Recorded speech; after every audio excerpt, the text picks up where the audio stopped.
Então tá, pessoal, vou compartilhar o slide com vocês. Então, como disse, nós vamos fazer uma retomada de uma maneira bem sutil do que foi trabalhado anteriormente, a fim de deixar tudo seguindo a programação tal qual está lá no nosso material. Então, nós vamos retomar bem e dar umas pinceladas no que foi quinhentismo e no que foi barroco, ainda que de uma maneira bastante conceitual. Certo? Então, vou compartilhar o slide com vocês. Então, tá. Amados, quando nós falamos em quinhentismo, nós estamos falando de literatura brasileira, obviamente. Mas nós temos que levar em consideração o seguinte, que a nossa literatura é dividida em duas fases.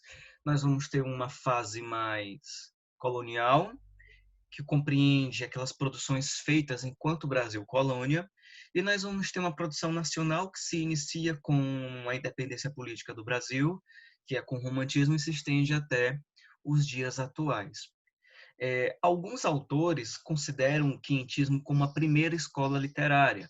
Outros autores já não consideram o quinhentismo como escola literária propriamente dita. Então, professor, como é que eu vou se apresenta assim no livro de literatura, então como é que eu devo considerar? Primeiro, nós temos que levar em conta que quinhentismo, para ser uma escola literária, é preciso que haja três fatores. É preciso que eu tenha um público, é preciso que eu tenha uma obra e é preciso que eu tenha um autor. Então, um autor que, motivado pelo contexto cultural, social, histórico, vai, vai estar produzindo obras baseadas nessas características que, consequentemente, vão ser consumidas pelo público. Então, o que nós temos aqui nesses dois primeiros momentos são que alguns autores vão chamar de manifestações literárias, que é quando eu tenho alguns autores escrevendo ali, ainda que de maneira bem acanhada, entre aspas, alguns produtos, algumas obras, porém não vai ter um público leitor dentro daquela esfera para consumir. Afinal, nós vamos ter aqui pessoas estrangeiras, no caso europeus, é, escrevendo algumas cartas, como é no caso do quinhentismo, algumas peças de teatro, também no caso do quinhentismo, ou alguns poemas religiosos, como é o caso do barroco, mas voltados para apenas uma pequena parcela, ou se não o próprio público europeu. Então a gente tem que começar a considerar daí quinhentismo e barroco como manifestações literárias. Mas, Rômulo, o que é que foi mesmo o quinhentismo? Por que que ele tem esse nome?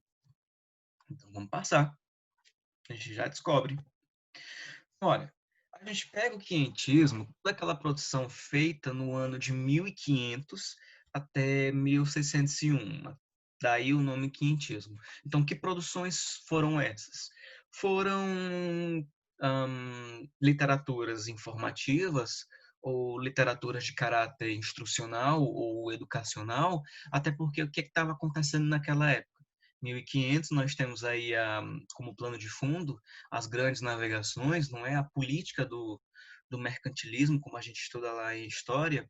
Portugal foi a primeira nação, a primeira monarquia a se lançar no alto mar porque eles tiveram uma tecnologia que permitiu a aquelas pessoas a fazer isso. Então, tinha a questão das das políticas mercantilistas de trazer, não é, riquezas para a coroa, até porque tudo que eles conquistavam, tudo que eles descobriam pertenciam lá à coroa de Portugal. Então, numa dessas jornadas aí de desbravamentos, digamos assim, Pedro Álvares Cabral, no caminho das Índias, se afastou um pouquinho da costa da África e o que é que encontrou? A gente aqui que estava muito bem, obrigado, caçando peixe, comendo fruta, dormindo nas árvores, armando as redes. Não tinha nada que português ter baixado aqui. Então, o que que aconteceu? Poxa, terra nova, então vamos registrar essa terra, o que é que tem aqui, a fauna, a flora, os habitantes. Será se tem ouro? Porque o que esse pessoal queria era ouro. Daí uma das políticas do mercantilismo. Bacana, essa terra aqui vamos reivindicar para o rei Dom João de Portugal. Mas só tem índio aqui, o que é que a gente precisa fazer? Chama bem os jesuítas. Olha, cara, seguinte, a gente vê esse povo aqui, eles são seres humanos, só que eles são pagãos, então a gente tem que enfiar o cristianismo neles, goela abaixo. Fechou. Então, quientismo vai abranger essas duas situações. Primeiro, eu vou ter uma literatura de caráter informativo, portanto, vou ter textos expositivos, eu vou ter textos descritivos, eu vou ter textos que vão detalhar, não é, as descobertas no formato de cartas, no formato de crônicas. Ele não vai ter uma linguagem subjetiva.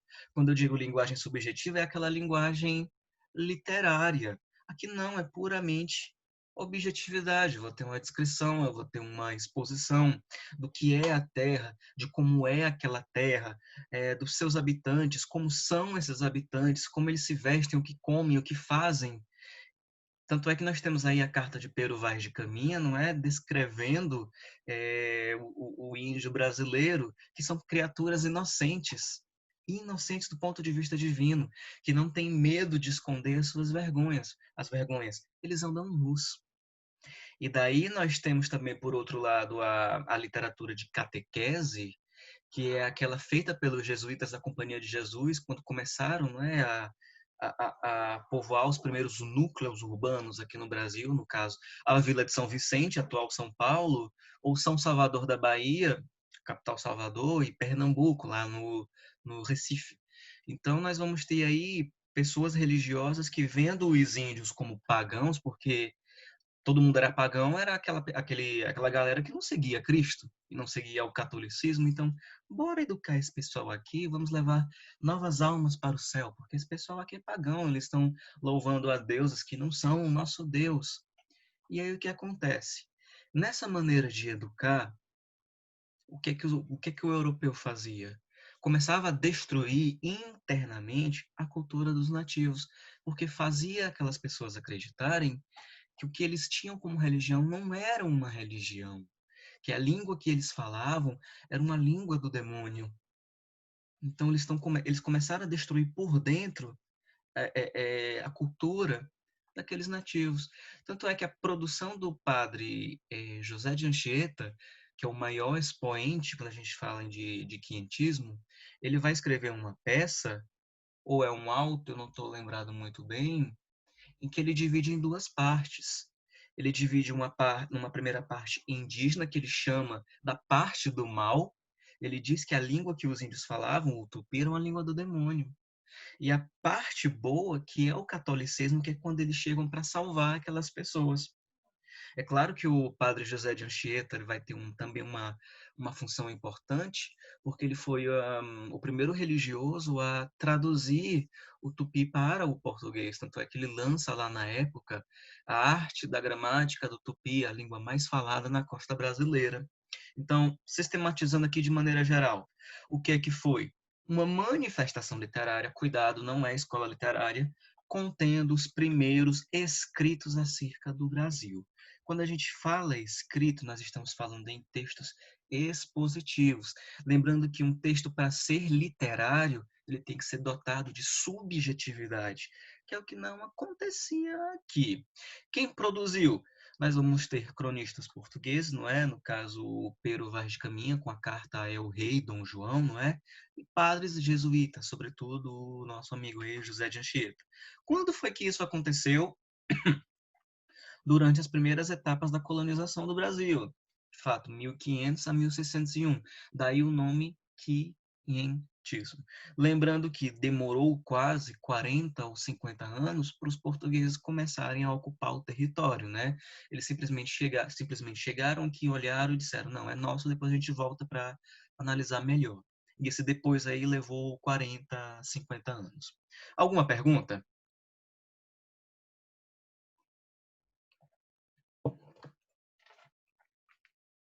Alguma pergunta, povo?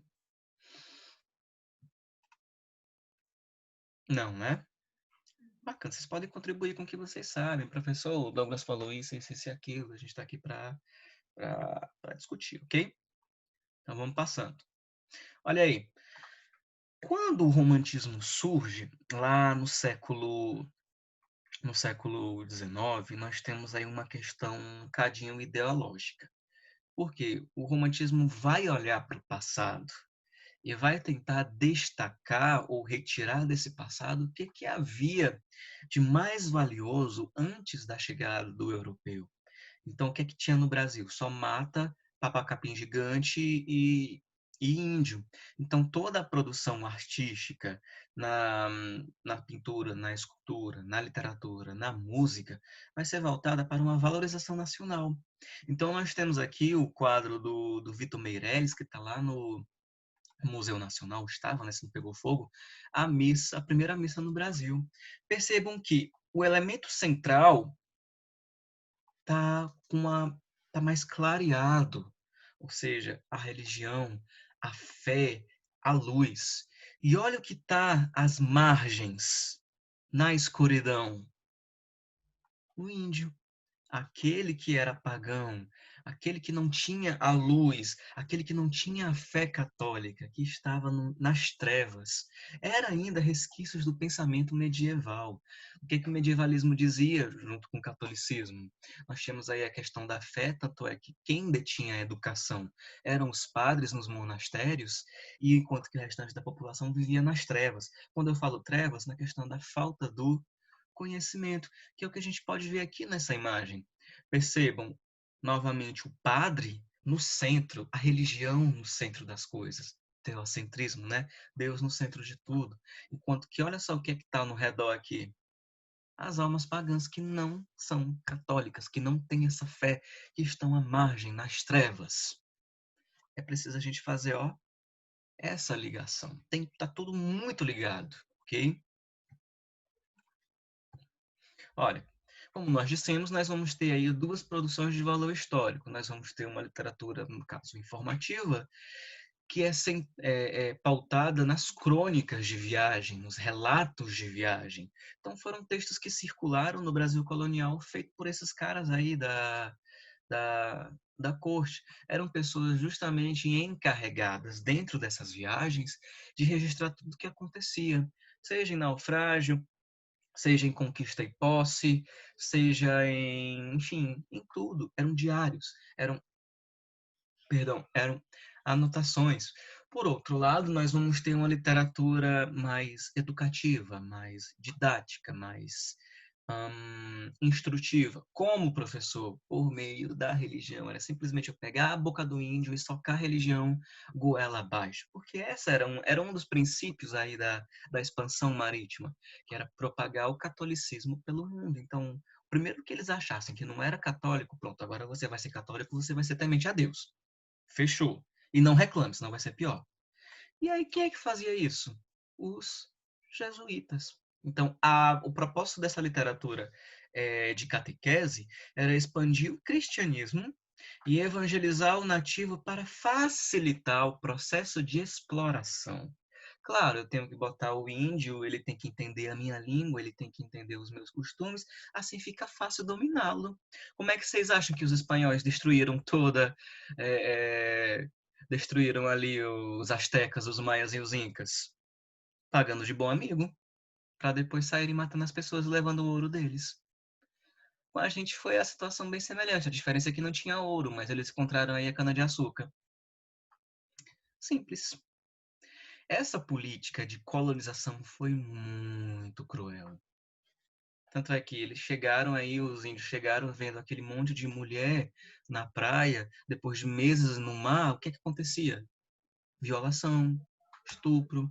Teve também a questão das doenças, que os índios não tinham sistema imunológico para uma doença na Europa.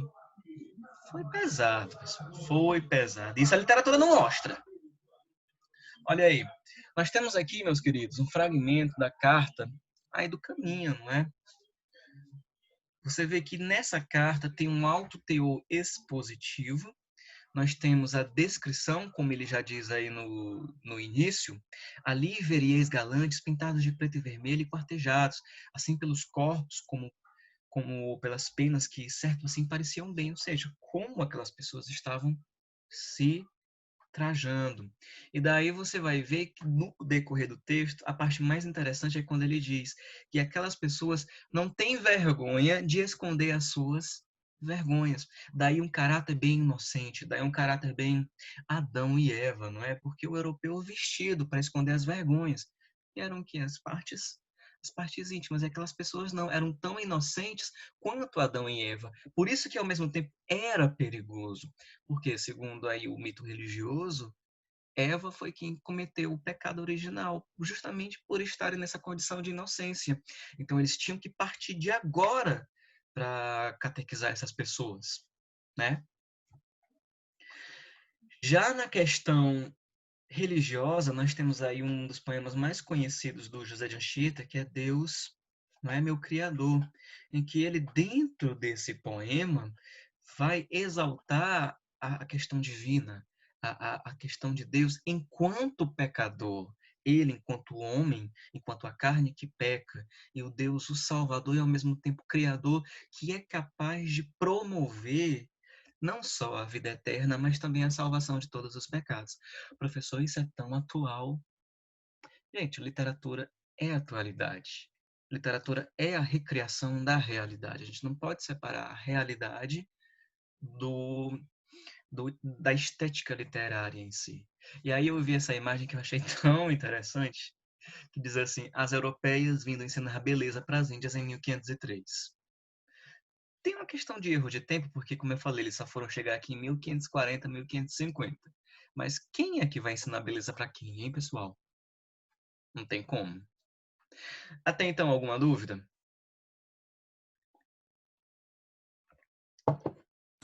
Nenhuma dúvida, professor. Beleza, beleza. Vamos partir para o nosso segundo momento. Temos tempo? Temos. Então, olha, em síntese, pessoal, quando a gente fala em quinhentismo, toda vez que vocês se depararem com uma questão, porque uma das coisas que o Enem cobra dentro do campo de linguagens é a questão da arte literária. Então, quais são as escolas que ele mais valoriza? Escolas não, quais são os períodos, não é? Nós vamos ter o quinhentismo, justamente por conta da inicialização, da descoberta, entre aspas, do Brasil. Então, tem essa questão do que é literário, do que não é literário. Depois passa para o romantismo, para o realismo naturalismo e tendências modernistas. Então, quando a gente fala bem em quinhentismo, só para fechar, nós vamos falar em um período, ok, em que nós tivemos uma produção voltada para documentar o Brasil. Então, não tem valor literário na questão subjetiva. Nós vamos ter aí um material de caráter essencialmente informativo e didático e educativo, né? Então, um dos fatores para uma obra ser considerada literária é a questão da literariedade pautada na subjetividade, enquanto que esses textos aqui desse momento são objetivos, tá bem? Agora, passando isso, em 1600 e umas quebradas, logo no início do século 17, nós já vamos ter uma outra situação. A gente vai ter aí um outro cenário. Percebam que tudo aí está voltado à religiosidade, não é?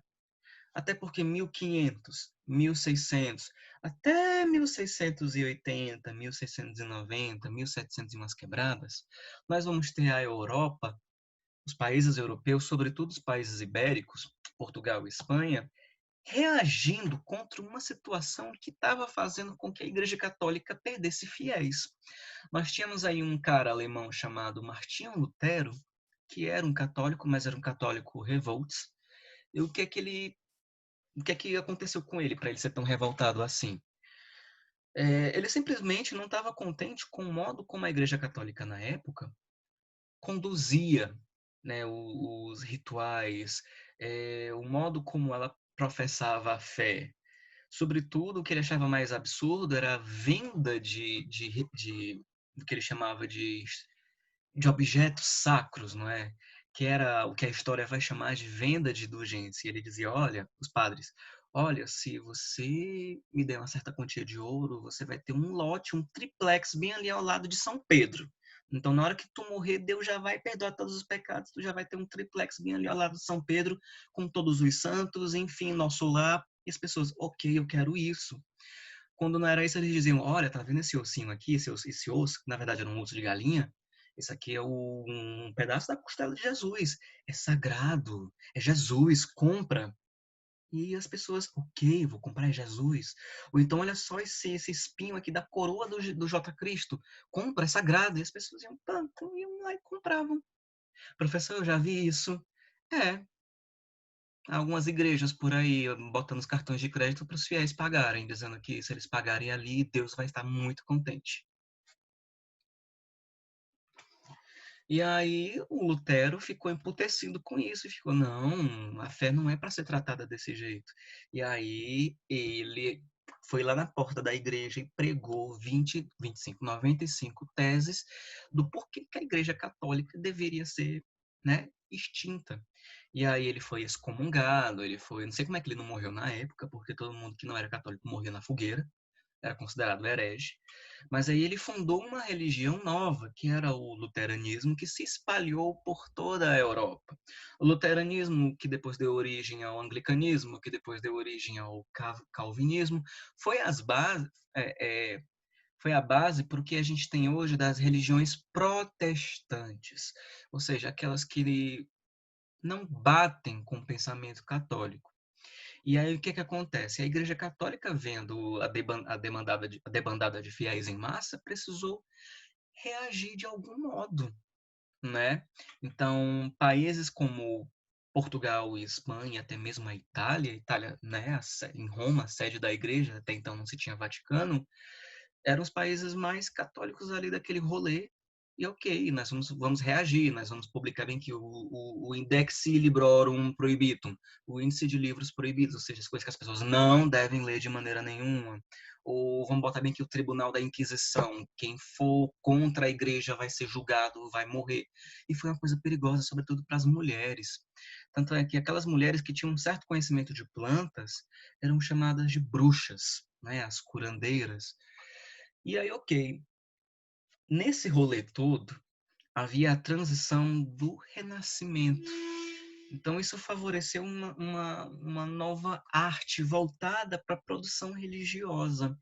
E era uma arte que batia de frente contra a perfeição da produção renascentista, de toda aquela simetria.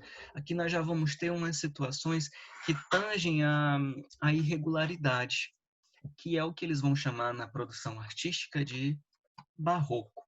Então, o barroco surge em meio a esse rolê todo, a essa tour, e se a gente for pegar o pé da letra, ele significa pedra irregular, pérola irregular. Por quê?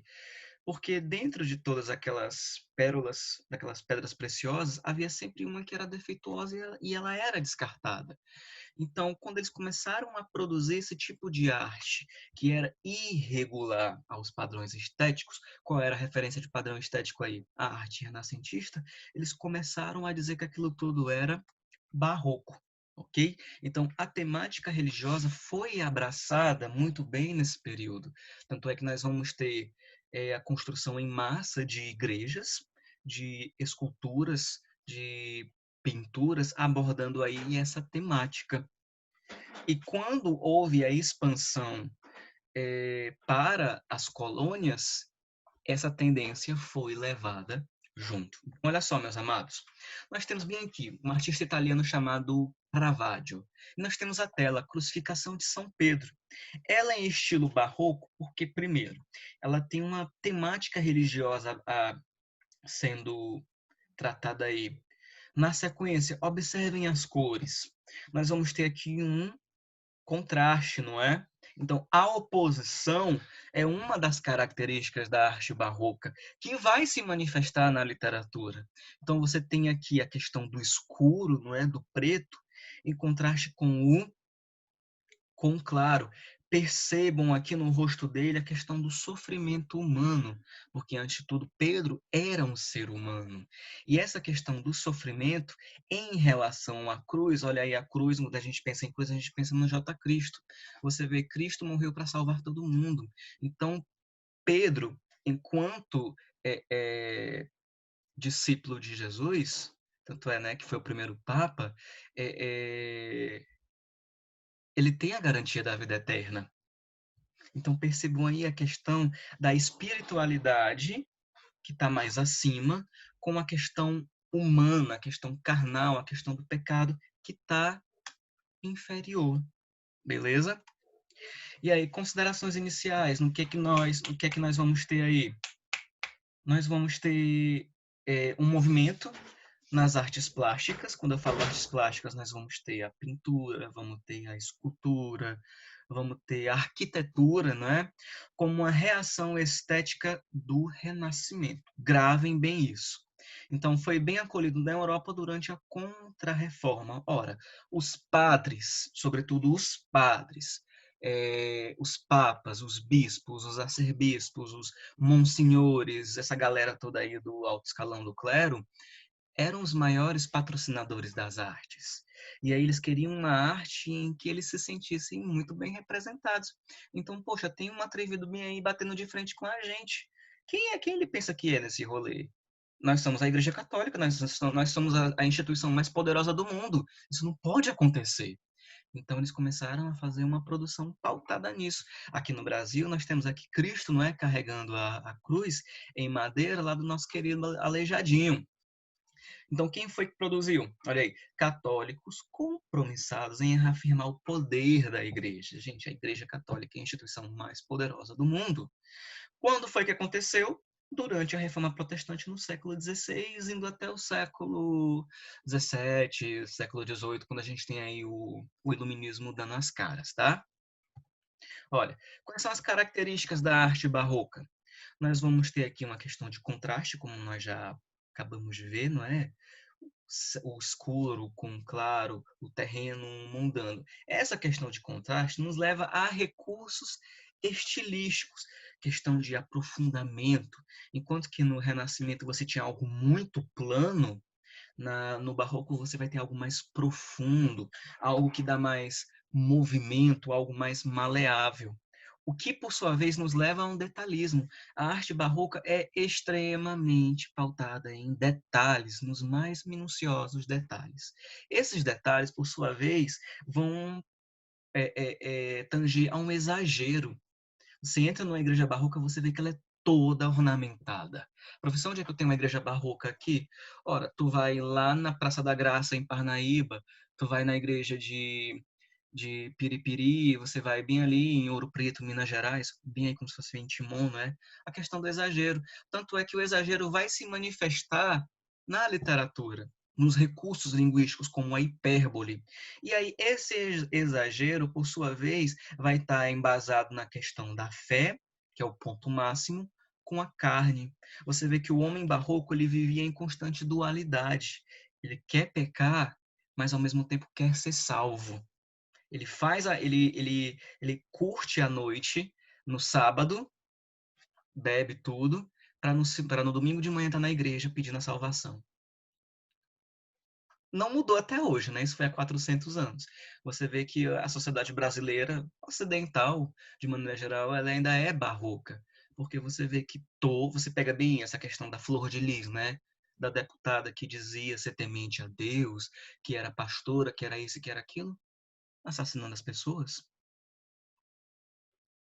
Você vê algumas igrejas aí enganando seus fiéis com as maquininhas de cartão. E esse pessoal é humano, é a carne, mas que quer ser salvo, né? Olha, nós estamos acabando, pessoal, faltam 3 minutinhos. Você vê bem aqui na produção do Gregório de Matos. Quem foi Gregório de Matos? Foi um dos nomes do barroco aqui no Brasil. Percebam que tem aqui a Última Missa, não é? Uma recriação da Última Missa lá do Da Vinci. Olha só as cores.